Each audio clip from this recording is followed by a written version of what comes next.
नमस्कार, मैं आशीष तिवारी आपका स्वागत करता हूं वीएफएस लाइव में। और आज हमारे साथ एक बहुत ही महत्वपूर्ण मेहमान मौजूद हैं। हम उनसे आपकी बात कराएंगे और आपके बहुत सारे सवाल हैं उनको लेके, उन सारे सवालों का एक-एक करके हम जवाब लेंगे। मैं स्वागत करना चाहूँगा युवा भाजपा नेता सुधीर मौर्य जी का, जो कि एक यूथ आइकॉन हैं मवाइमा क्षेत्र के, प्रयागराज क्षेत्र के। और बहुत ही कम समय में इन्होंने राजनीति के क्षेत्र में ऐसी सफलताएँ हासिल की हैं, क्योंकि इनका जो राजनीतिक शुरुआत रहा है, इनके पिताजी राजनीति में आना चाहते थे, लेकिन किसी वजह से उन कारणों का भी हम थोड़ा-सा ज़िक्र करेंगे। लेकिन अभी जो कि एक युवा नेता, एक यूथ आइकॉन बन चुके हैं इलाहाबाद के लिए, उनसे हम आपकी मुलाकात कराते हैं। सुधीर जी, बहुत-बहुत स्वागत है आपका वीएफएस लाइव पे। और एक बार आपसे मुलाकात हुई थी आपके कार्यालय पे, तब आप ब्लॉक प्रमुख हुआ करते थे। बहुत सारी बातें हुई थी आपसे और आज हम इस हरे-भरे वातावरण में आपके घर के पास मिल रहे हैं। आप क्या कहना चाहेंगे इस वातावरण के बारे में? और सबसे पहले तो बहुत-बहुत स्वागत है आपका हमारे चैनल पर। जी, धन्यवाद आशीष जी। बहुत अच्छा लगा आज आप मेरे पास मुझे इस लायक समझा कि मैं आपसे वार्ता कर सकूं। पूर्व में भी आपने मेरे से, जब मैं ब्लॉक प्रमुख था मवाइमा का, तो मेरी आपकी चर्चा हुई थी। अच्छा लगता है आपसे बात करके सोशल मीडिया पे। जी, और इस वातावरण के बारे में क्या कहना चाहेंगे आप? ये मेरा गांव है। मैं आज अपने गांव में, अपने खेतों में बैठा हुआ हूं। जब राजनीति से अभी कुछ फुर्सत मिली तो मुझे लगा कि अपने खेतों में, अपनी हरे भरे, जो हम किसान के बेटे हैं, जी। हमारा मूल पेशा किसानी है। तो आप देख भी रहे हैं कि यहाँ हरी सब्जियां लगी हुई हैं, उधर गेहूं के फसल लगी हुई है। और अभी हम सब अपनी ज़मीन का बाउंड्रीकरण करा रहे हैं। जी। तो अब फुर्सत मिली है तो कुछ राजनीति से अपना काम ही खेती किसानी भी देख लिया जाए, जो मूल पेशा है हम लोगों का। जी। सुधीर जी, बहुत-बहुत धन्यवाद आपका। और सबसे बहुत सारे सवाल हैं जनता के मन में, मेरे व्यक्तिगत मन में। उन सबको धीरे-धीरे करके जानेंगे, लेकिन सबसे जो ज्वलंत मुद्दा है इस समय, आपको पता है, पूरी जनता को पता है कि कुछ कारणों से आपका जो टिकट था वो कैंसल हुआ। और मैं जनता को बताना चाहूँगा कि ये पहला मौका नहीं है। एक बार और इसी तरीके की कुछ गतिविधि हुई थी जब इनका ब्लॉक प्रमुख पद के लिए ये दावेदारी पेश कर रहे थे, तो उस समय भी पार्टी ने इनको टिकट नहीं दिया। और फिर भी हमारी इनकी बात हुई तो सुधीर जी ने कहा कि ठीक है, पार्टी की जो भी उनका डिसीज़न होगा, जो भी उनके फैसला होगा, आप बिल्कुल उसका सम्मान करेंगे। और उसी के साथ ये वापस अपने काम में लग गए और जनता से बात करना, जनता को हर संभव सहायता देना, चाहे वो पद पे रहें, चाहे वो पद पे ना रहें। ये इनकी एक महत्वपूर्ण विशेषता है, जो कि लगभग सारे लोगों को पता है। लेकिन दोबारा ऐसा हुआ कि जो अभी विधानसभा चुनाव होने वाले हैं, एमएलए की जो आपकी दावेदारी थी फाफामऊ सीट से, तो आपने अपनी दावेदारी पेश की विधानसभा फाफामऊ सीट के लिए, क्योंकि सोराव में अभी हमारे यहाँ पे अनुसूचित जाति की सीट है। तो वहाँ भी आपने अच्छा प्रचार प्रसार किया, लोग आपसे जुड़ रहे थे, आपको सपोर्ट कर रहे थे। लेकिन हम लोग भी टिकट का इंतज़ार कर रहे थे, लेकिन सूचना आई कि आपको ये वाला टिकट भी आपका कैंसिल किया गया है। तो जनता के मन में बहुत रोष भी है, बहुत सवाल भी है। और चूँकि आप बीजेपी में बहुत ही खास माने जाते हैं, कई नेताओं से आपके संपर्क अच्छे हैं। माननीय गृह मंत्री जी आपके यहाँ पे आए हुए हैं और उप मुख्यमंत्री जी से आपका व्यक्तिगत संबंध है। इन सारी चीज़ों को देखते हुए क्या हम माने कि राजनीति में कुछ भी असंभव नहीं है? इस पे आप क्या कहना चाहेंगे? देखिए, आपने अभी कहा कि भारतीय जनता पार्टी कार्यकर्ताओं की पार्टी है। मैं 2016 में ब्लॉक प्रमुख बना तो समाजवादी पार्टी की सरकार थी और बड़े ही मुश्किलात समय थे राजनीति के। और समाजवादी पार्टी में कोई ब्लॉक प्रमुख का चुनाव जीत ले, मजाल थी उनकी गुंडई के सामने।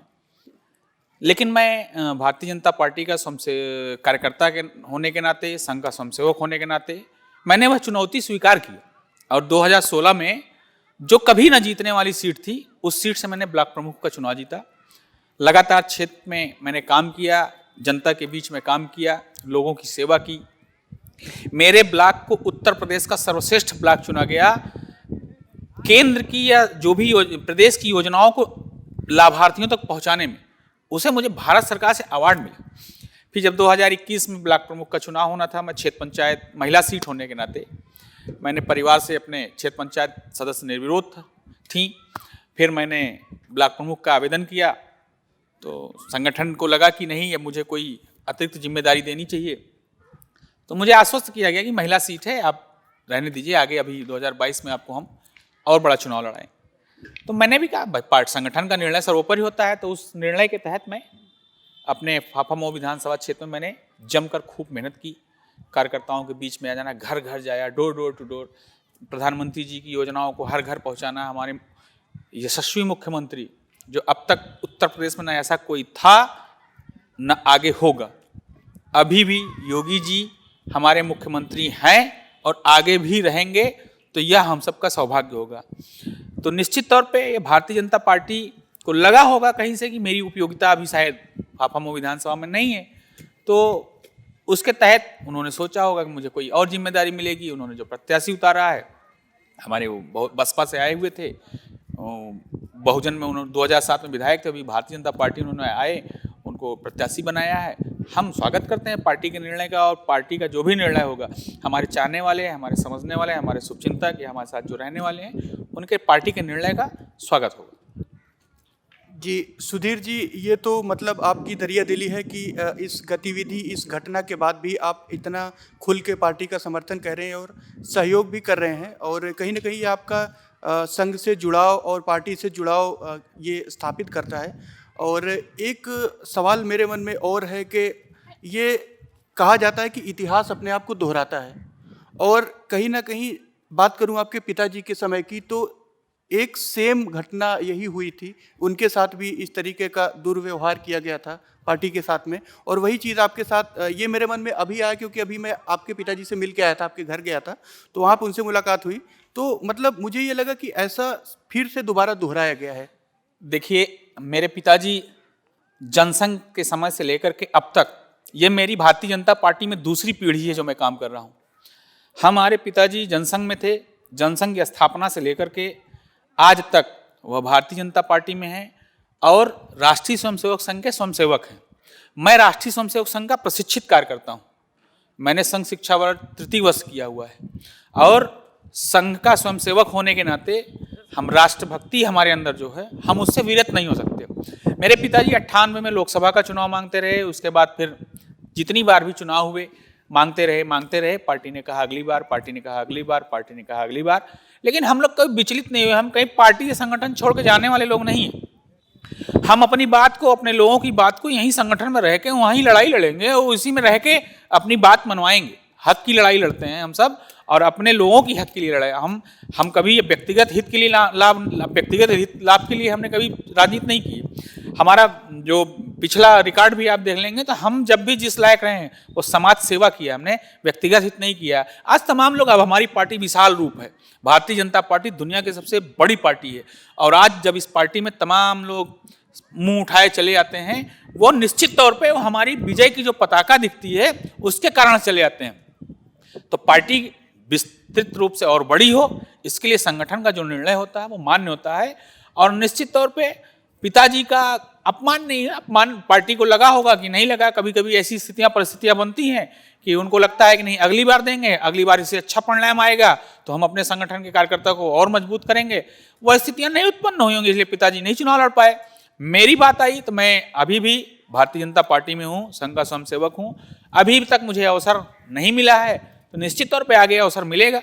अगर संगठन को लगेगा कि मेरी उपयोगिता है, मैं उस लायक हूँ, तो मुझे निश्चित तौर पे वह स्थान मिलेगा, वह पद मिलेगा, वह जिम्मेदारी मिलेगी। और जो भी जिम्मेदारी मिलेगी, पूर्व में भी मैंने उसका निर्वहन किया है, आगे भी जो जिम्मेदारी मिलेगी उसका डट करके हम सहयोग के साथ उसकी उस जिम्मेदारी का निष्ठापूर्वक पालन करें।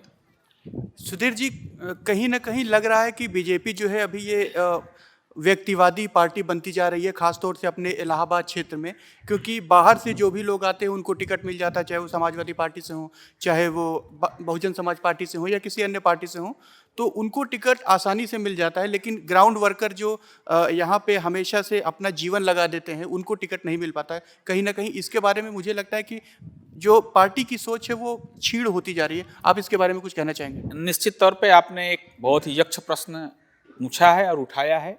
देखिए, इलाहाबाद जनपद में इस समय 12 विधानसभाएं हैं, 2 लोकसभा है, एक मेयर का चुनाव होता है, एक जिला पंचायत अध्यक्ष होता है, और 23 ब्लॉक है।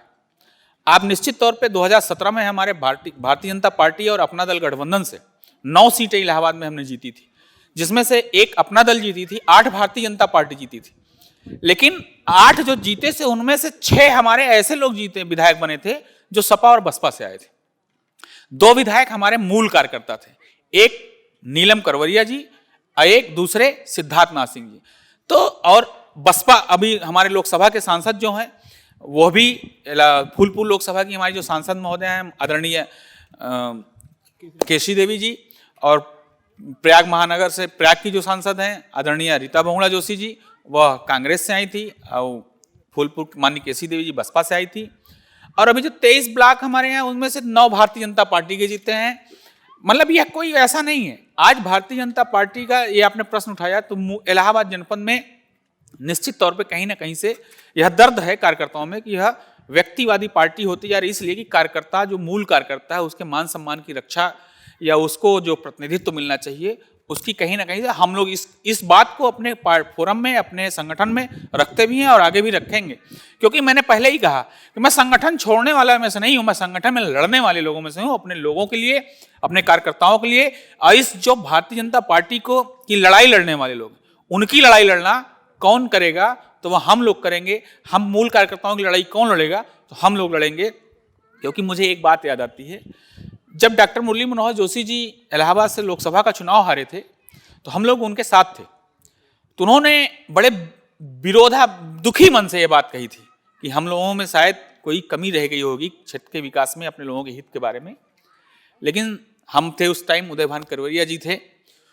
उस टाइम उन्होंने एक बात कही थी, देखो हम आज यहाँ से चुनाव हारे हैं, लेकिन यहाँ का हमारा जो जितने मतदाता हैं, जो हमारे कार्यकर्ता हैं, उनके मान सम्मान के, उनके हितों की रक्षा कौन करेगा? उन मूल कार्यकर्ताओं के हितों की रक्षा कौन करेगा? तो वह अपना जो मूल कार्यकर्ता है, जैसे हम लोग हैं, जो भारतीय जनता पार्टी का फाउंडर मेंबर है, जो कहीं डिगने वाला नहीं, कहीं भटकने वाला नहीं है, हम लोग करेंगे। उन मूल कार्यकर्ता के मान सम्मान की रक्षा करने का दायित्व तो हम सब निभाएंगे और आगे भी निभाते रहेंगे।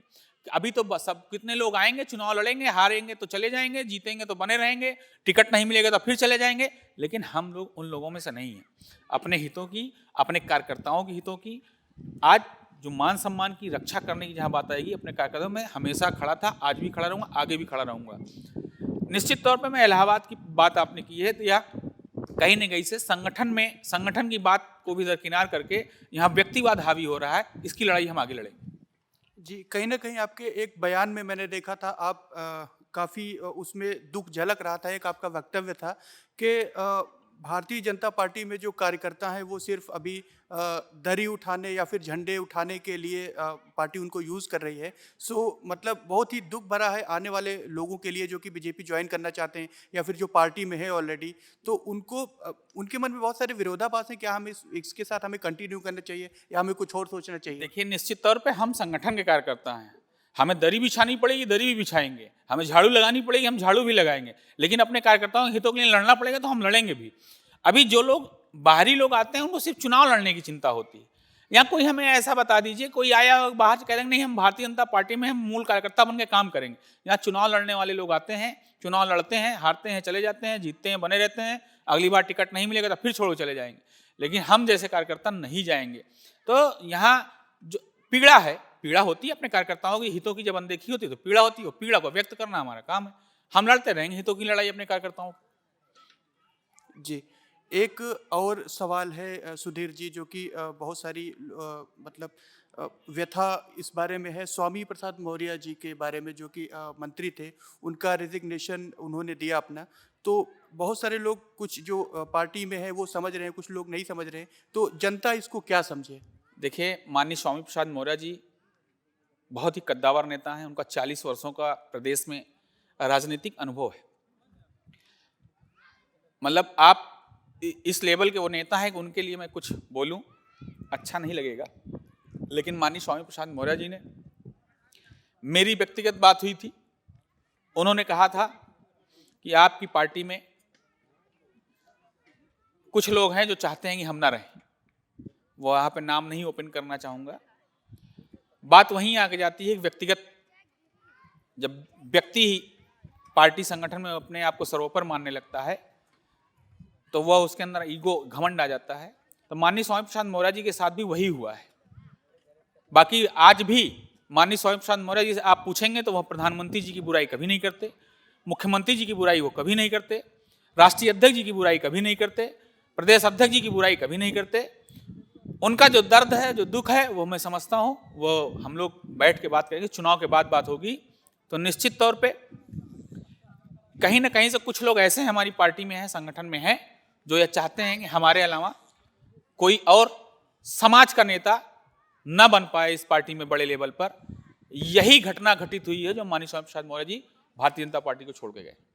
जी। सुधीर जी, बहुत सारे ऑफर हो सकता है आपको आए हों अन्य पार्टियों से, या फिर आपको आपकी जो टिकट कैंसिलेशन हुआ है, कुछ लोग आपसे जुड़ना चाहते होंगे, आपको अपने साथ जोड़ना चाहते होंगे। तो क्या बीजेपी के साथ, जैसे आप आपकी बातों से तो लग रहा है आप कंटिन्यू करना चाहते हैं, लेकिन जो ऑफर आते हैं या इनके बारे में आप कुछ कहना चाहेंगे? ऑफर तो इतने आते हैं कि जिस दिन से टिकट मेरा कटा है 12-12 बजे रात, 2-2 बजे रात, सुबह 6 बजे तक मेरे घर पे आ गए कि चलो आप पार्टी ज्वाइन कर लो, हम आपको टिकट दिला देंगे। लेकिन मैंने आपसे एक बात कही है, हम मां भारती के लिए लड़ते हैं। मैं संघ का स्वयंसेवक हूं। मैं ऐसी पार्टियों से हाथ नहीं मिला सकता, ऐसी पार्टी से मैं चुनाव नहीं लड़ सकता जो भारत माता की जय न बोल पाए, जो वंदे मातरम बोलने में उनको परहेज हो।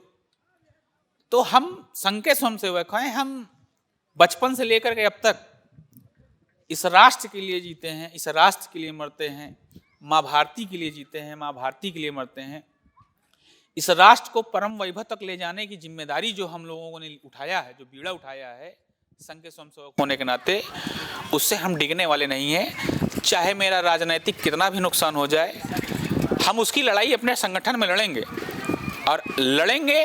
और यह मेरी अकेले की लड़ाई नहीं है, यह हमारे जैसे हजारों नौजवानों की लड़ाई है, हमारे जैसे हजारों कार्यकर्ताओं की लड़ाई है जो पन्ना प्रमुख से लेकर के मंडल अध्यक्ष, बूथ अध्यक्ष तक का काम करते हैं। हम उनकी लड़ाई लड़ रहे हैं।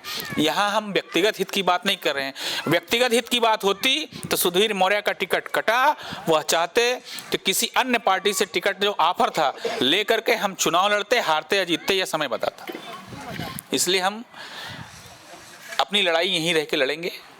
ऑफर आते जाते रहते हैं। अभी हमारे राजनीतिक कैरियर बहुत लंबा है, अभी तो हम लड़ाई शुरू किए हैं, अभी तो हम आगे बहुत अपने लोगों की लड़ाई लड़ेंगे। यहाँ व्यक्तिगत हित में हम संगठन नहीं छोड़ेंगे, लेकिन हाँ यहाँ रह के हम छोड़ेंगे भी नहीं। हम ऑफर आते रहेंगे, जाते रहेंगे, ऑफर की चिंता नहीं है। ऑफर की चिंता होती तो हम भी बहुत कुछ कर लिए होते। ऑफर की चिंता मेरे पिताजी को होती तो वह बहुजन समाज पार्टी से सांसद, विधायक और कैबिनेट मंत्री होते। वह मेरे पिताजी ने त्याग किया है, तो मैं उनका बेटा हूं, मुझे भी त्याग करना आता है। मैं वह भी करूंगा और लड़ाई जरूर लड़ूंगा। सुधीर जी, इस तरीके के जो निर्णय पार्टी ले रही है, उसका आने वाले विधानसभा चुनावों पर क्या प्रभाव पड़ सकता है? और जिस तरीके के टिकट, योग्य उम्मीदवारों के टिकट काटे जा रहे हैं और कुछ योग्य उम्मीदवार जो है वो दूसरी पार्टी में शरण ले रहे हैं, सो विधानसभा चुनावों के नतीजों पर इसका क्या प्रभाव पड़ेगा और क्या विरोधी पार्टियों को इसका कुछ फायदा मिलेगा? देखिए, एक चीज तो जान लीजिए, सोच ईमानदार, काम दमदार, एक बार फिर भाजपा की सरकार, एक बार फिर योगी की सरकार। निश्चित तौर पे उत्तर प्रदेश के यशस्वी मुख्यमंत्री माननीय योगी आदित्यनाथ जी के हाथों में उत्तर प्रदेश सुरक्षित था और आगे भी रहेगा और है भी। अभी फिर से 10 मार्च को आप परिणाम देख लीजिएगा कि उत्तर प्रदेश में भारतीय जनता पार्टी की प्रचंड बहुमत से सरकार बनेगी और योगी आदित्यनाथ जी जो हम लोग के आदर्श हैं, राजनीति कैसे होती है उनसे सीखना चाहिए।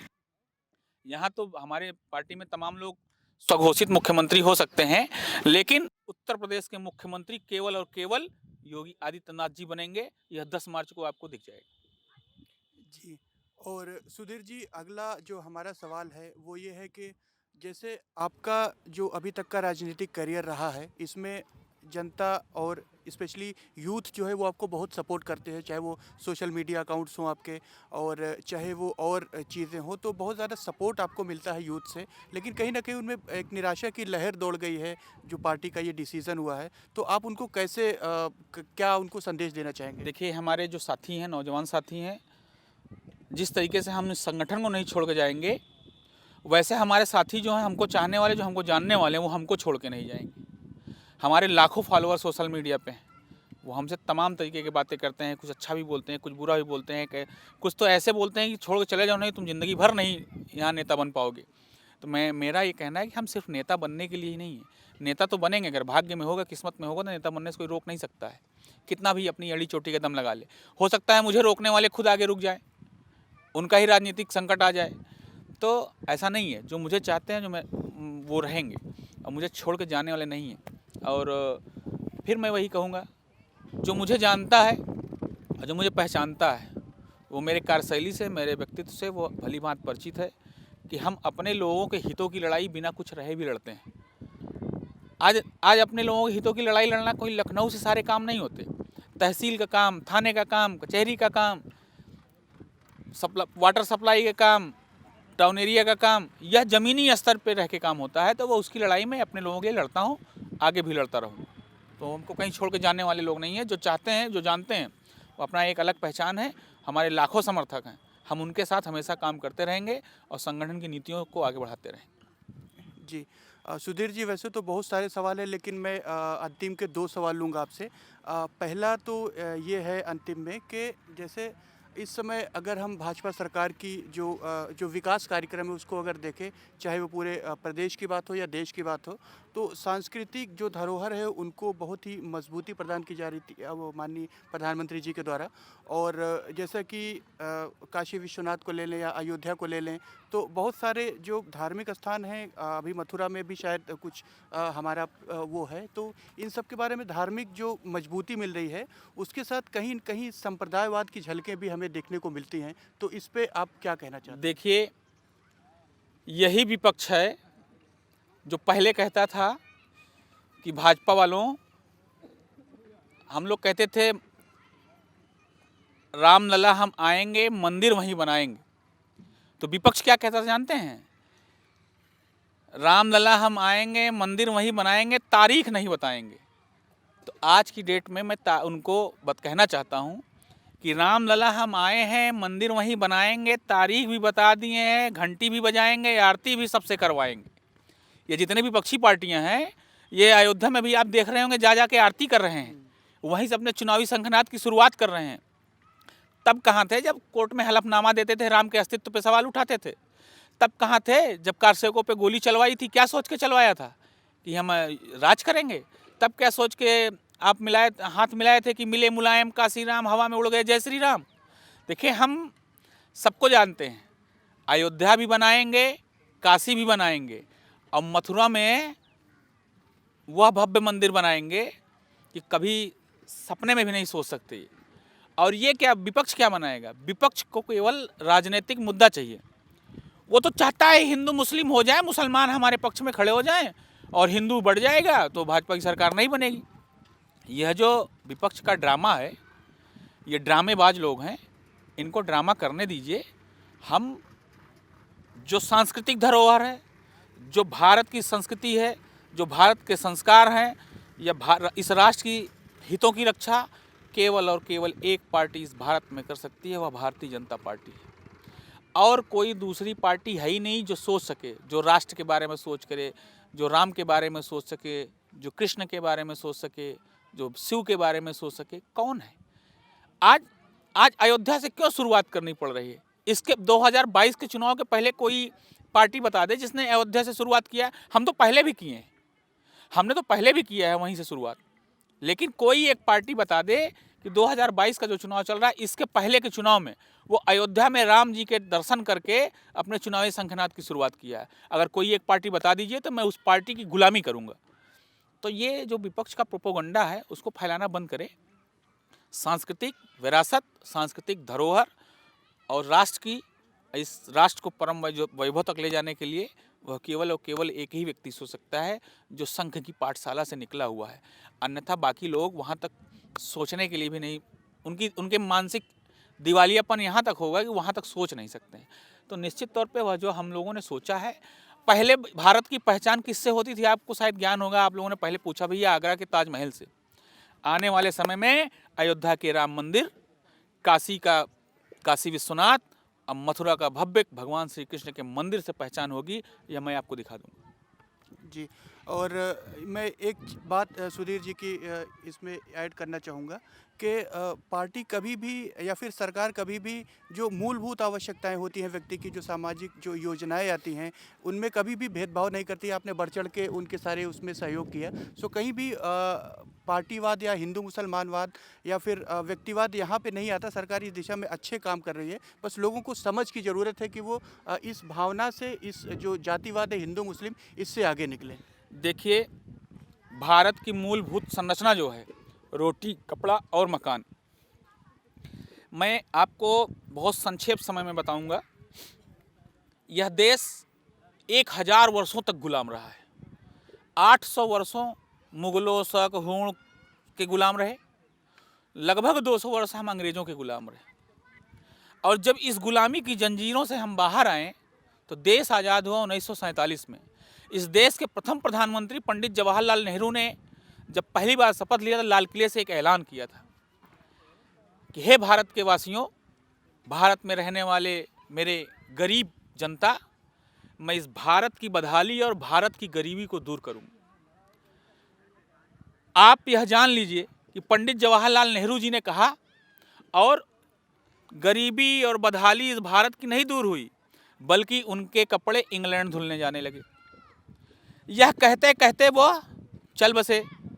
उसके बाद उनकी बेटी इंदिरा गांधी इस देश की प्रधानमंत्री बनती हैं, और उन्होंने भी लाल किले से वही कहा कि इस देश के गरीबों, इस देश की बदहाली और गरीबी में दूर करूं।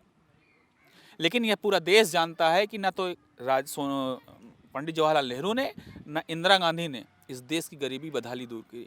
उसके बाद उनके बेटे राजीव गांधी जी इस देश के प्रधानमंत्री बनते हैं और वही बात कहते हैं लाल किले से कि इस देश के गरीबों, इस देश की गरीबी और बदहाली मैं दूर करूंगा। और लाल किले से कहने के बाद उनका एक वक्तव्य आता है राजीव गांधी जी का, कि एक टीवी चैनल पे वो इंटरव्यू देते हैं कि हम 1 रुपया जब देते हैं लाभार्थी को तो उसके पास केवल 15 पैसा पहुंचता है। यह मैं अपनी स्वघोषित बात नहीं कर रहा हूं, यह राजीव गांधी जी द्वारा कही बात में बता रहा हूं। रिकॉर्ड है इसका कि लाभार्थियों के पास तक 15 पैसे पहुंचते हैं और 85 पैसे बिचौलिए खा जाते हैं। बिचौलिए कौन? कांग्रेस के दलाल और उस टाइम के लोग जो ठेकेदारी करते थे। जब देश को लूटने पे उतारू थे तो 85 पैसा तो डकार ही जाएंगे, 15 पैसा लाभार्थियों को पहुंचेगा। और उन्होंने भी यही कहा, गरीबी बदहाली दूर करूंगा, बल्कि देश की गरीबी बदहाली न दूर करके अपने बेटे राहुल गांधी, अपनी बेटी प्रियंका गांधी और अपने दामाद रॉबर्ट वाड्रा की गरीबी इन्होंने किस कदर दूर किया है, यह शायद आपसे अच्छा और इस देश की जनता से अच्छा कोई नहीं जान सकता। तो कहने और करने में बहुत अंतर है।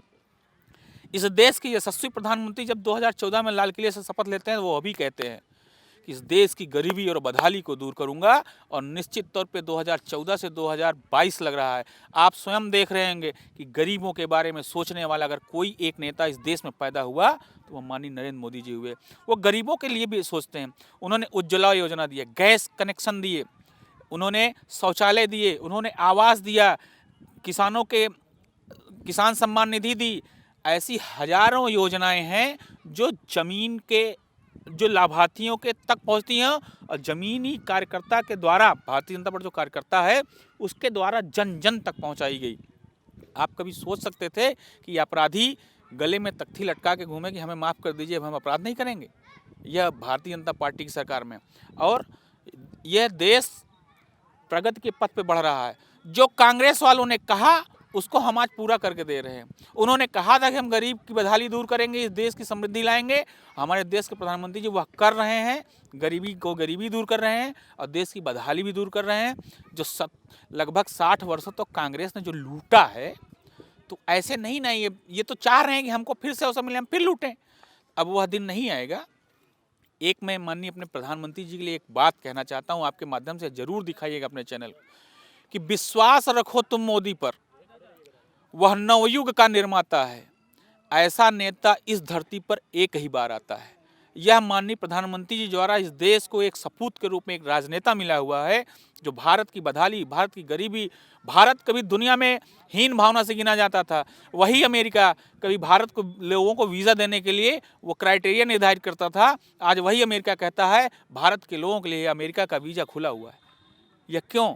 कभी चाइना, वही चाइना आंख उठा के देखता था, तो हम लोग कांग्रेस के नेता संसद में कहते थे वहाँ पे तो एक घास नहीं उगती, वह ज़मीन लेके क्या करेंगे।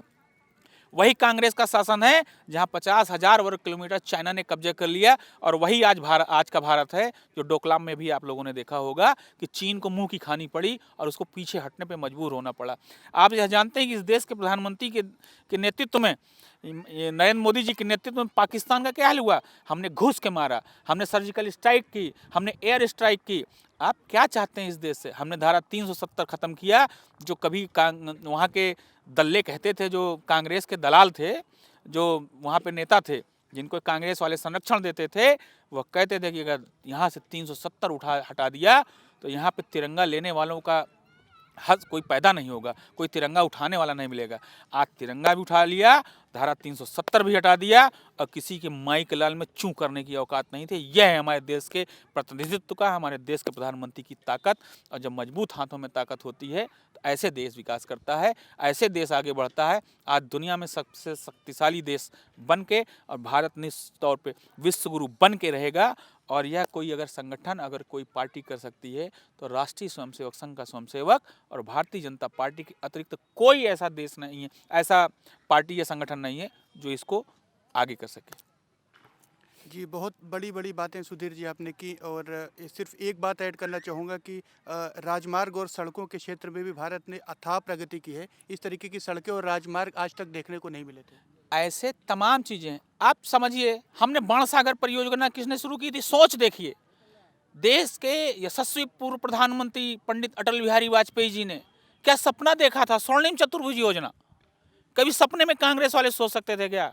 बाणसागर परियोजना, नदियों को जोड़ने का काम कौन सोच सकता था? प्रधानमंत्री ग्राम सड़क रोजगार योजना किसने सोचा?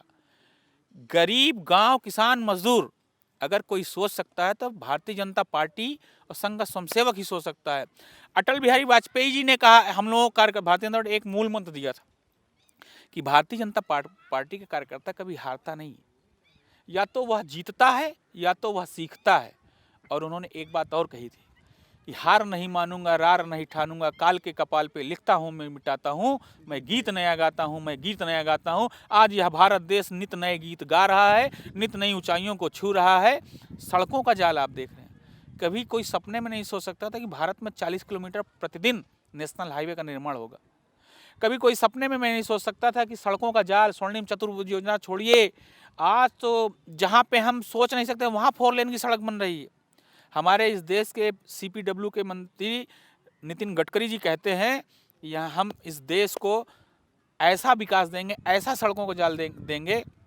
देखिए, अमेरिका में एक मैं नाम नहीं मुझे याद आ रहा है, वहाँ का जो PWD विभाग है, वहाँ के जो एक विचारक हैं, वहाँ के जो लोग सोचने वाले हैं, वहाँ एक स्लोगन होता है कि अमेरिका बहुत बड़ा है, अर्थव्यवस्था पूरी दुनिया का है। अमेरिका इसलिए नहीं बड़ा है कि बहुत धनी है, अमेरिका इसलिए बड़ा है कि वहाँ के सड़कें सबके घरों घरों तक है, इसलिए अमेरिका आज विकसित देश है। हम भारत को विकसित बनाना है तो सड़कों का जाल नहीं, गली गली, गांव गांव, मोहल्ले मोहल्ले सड़कों का जाल बिछाना होगा। आवागमन के जो साधन है, संसाधन है, जो इंफ्रास्ट्रक्चर है, उसको मजबूत करना होगा। निश्चित तौर में 21वीं सदी भारत की सदी है, विश्व गुरु बन के रहेगा 21वीं सदी में ही, यह मैं आपसे वादा करता हूँ।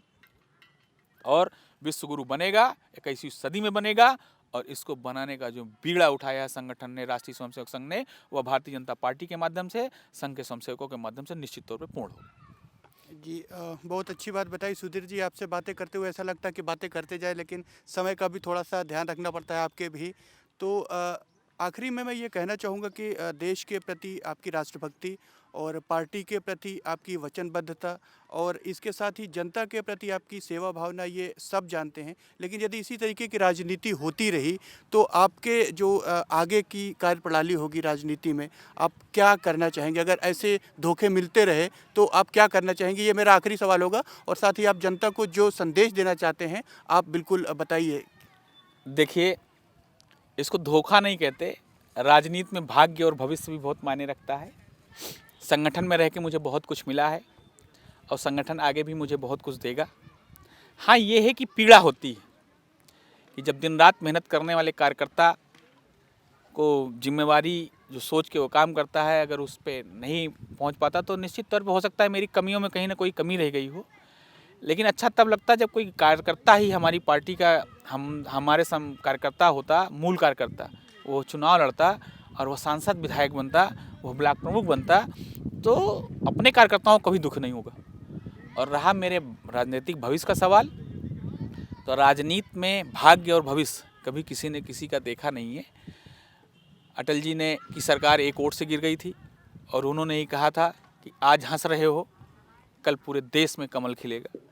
तो आज लोग मेरे ऊपर हंस रहे हैं, हो सकता है कल मैं भी किसी पार्लियामेंट में या कहीं राज्यसभा में, विधानसभा में कहीं मैं भी बैठ के संगठन के लोगों के हितों की रक्षा करने के लिए सोच सकूंगा।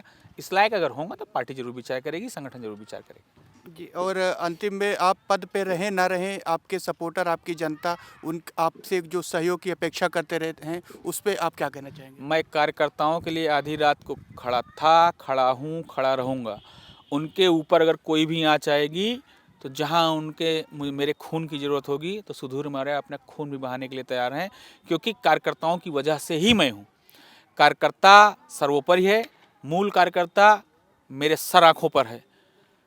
अगर उस कार्यकर्ता के हितों की और मान सम्मान की रक्षा नहीं होगी, अगर कहीं से कोई दुर्भावना देखेगा तो उसकी लड़ाई मैं अंत तक लड़ूंगा और कार्यकर्ताओं के हितों की रक्षा करता रहूंगा, अनदेखी नहीं होने दूंगा। ये मेरा वादा है अपने लोगों से। बस अपने लोगों से यह जरूर है कि कोई बात नहीं, राजनीति में समय आगे पीछे आता जाता रहता है, निराश होने की ज़रूरत नहीं है, डट कर मुकाबला करने की ज़रूरत है और हम आपके साथ हैं। सुराव और फाफा मऊ की जनता के लिए क्या कहना चाहेंगे? सोराव और फाफा मऊ की जनता बहुत ही समझदार है। देखिए, सोराव में हमारे गठबंधन की सीट है और गठबंधन ने अभी हमें प्रत्याशी नहीं दिया है। बस मेरी इच्छा है कि कोई अच्छा प्रत्याशी संगठन दे अपना दल गठबंधन, क्योंकि पिछली बार उन्होंने भी गठबंधन में थी सीट, जो प्रत्याशी उन्होंने दिया था वो निश्चित तौर पे हम सब ने मिल के उसको जिताया, लेकिन वह कार्यकर्ताओं के और समाज के हितों की रक्षा करने में सफल नहीं हुआ और निश्चित तौर पे आज वो इसीलिए शायद यहाँ से उनको भागना भी पड़ा।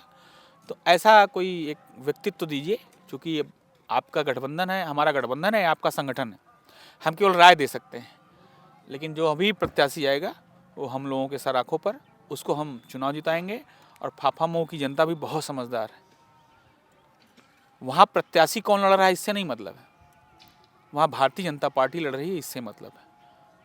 भारतीय जनता पार्टी का चुनाव चिन्ह कमल का फूल है और इस देश के मुख्यमंत्री को दोबारा मुख्यमंत्री, इस प्रदेश के मुख्यमंत्री योगी आदित्यनाथ जी को दोबारा मुख्यमंत्री बनाने के लिए हम कमल के फूल पे बटन दबाएंगे और योगी जी के हाथों को मजबूत करेंगे और फिर से उनको मुख्यमंत्री बनाने के लिए जी जान से मेहनत करेंगे।